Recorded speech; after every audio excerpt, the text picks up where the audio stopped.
ಅಣ್ಣ ಎಷ್ಟು ಫೀಲ್ ಆಗಿ ಹಾಡ್ಯಾನ ತಂದಿಲ್ವ, ಅದಕ್ಕೊಂದು ಉದಾಹರಣೆ ಹೇಳ್ಬಿಡ್ತೀನಿ. ಇದ ಒಂದು ಹಾಡಲ್ಲ ಅಣ್ಣ. ಅಣ್ಣ ಜಾನಪದ ಲೋಕಕ್ಕೆ ಬಂದಿದ್ದು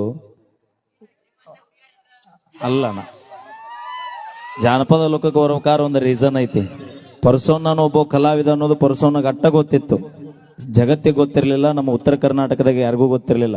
ಅಣ್ಣಲ್ಲಿ ಒಳ್ಳೊಳ್ಳೆ ಸಾಹಿತ್ಯ ಐತಿ. ಆಕ್ಚುಲಿ ಅಣ್ಣ ಸ್ಕೂಲ್ ಟೀಚರ್, ನನಗೆ ಗೊತ್ತಿರೋ ಪ್ರಕಾರ ಸ್ಕೂಲ್ ಟೀಚರ್ ಆಗ್ಬೇಕಾಗಿತ್ತು. ಅಣ್ಣ ಆರ್ಟ್ ಎಜುಕೇಶನ್ ಮಾಡ್ಕೊಂಡು ಈ ಜಾನಪದ ಲೋಕಕ್ಕೆ ಬಂದಿದ್ದ ಒಂದು ಮಿರಾಕಲ್. ಸುಮಾರು 2.5 3,500 ತನ ಸಾಂಗ್ ಸ್ವಂತ ಸಾಹಿತ್ಯ, ಒಂದೊಂದು ಸಾಹಿತ್ಯನೂ ಅದ್ಭುತ ಸಾಹಿತ್ಯ. ನಾ ಸಾಹಿತ್ಯ ಕೇಳಿದಾರ ಹುಡುಗರು ಒಂದು 5 ಮಂದಿ ಡೆತ್ ಆಗ್ಯಾರ ನನಗೆ ಅನ್ಕೊಂಡ ಮೆಟ್ಟಿಗೆ. ದಯವಿಟ್ಟು ಅಣ್ಣ ಬರೆದಿರ್ತಕ್ಕಂಥ ಸಾಹಿತ್ಯ ಅಣ್ಣನ ಕಲ್ಪನೆ ಅಲ್ಲ, ಅದು ಅನುಭವ. ಅವ್ರ ಅನುಭವನ ಸಾಹಿತ್ಯ ರೂಪದೊಳಗೆ ಹೊರಗೆ ಹಾಕಿದ್ರು. ಇದೊಂದು ಹಾಡು ಐತಲ್ರಿ ಅಣ್ಣ, ಬಾಜು ಊರನ ಗೆಳತಿ ಬಾಳ ನೆನಪಿಗೆ ಬರತಿ.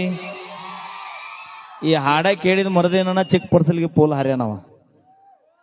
ಅದಕ್ಕನ ದಯವಿಟ್ಟು ಎಲ್ಲರೂ ಲವ್ ಮಾಡಿರ್ತೀರಿ, ಅಣ್ಣನ ಭಾವನೆಗಳನ್ನು ವ್ಯಕ್ತಪಡಿಸಾಕ ಕೇಳ್ರಿ, ಆ ಜಾನಪದ ಗೀತೆಗಳನ್ನ ಕೇಳ್ರಿ.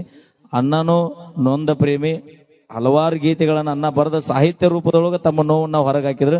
ನೀವು ಹಾಡ ಕೇಳ್ಕೊತ ನಿಮ್ಮ ನೋವು ಹೊರಗೆ ಹಾಕ್ರಣ್ಣ, ಜೀವ ಕೊಟ್ಟು ನೋವು. ನಾ ಒಬ್ಬ ನೊಂದು ಪ್ರೇಮಪ್ಪ, ನೀ ಅಲ್ಲಣ ಬಾಯ್ಲಿ.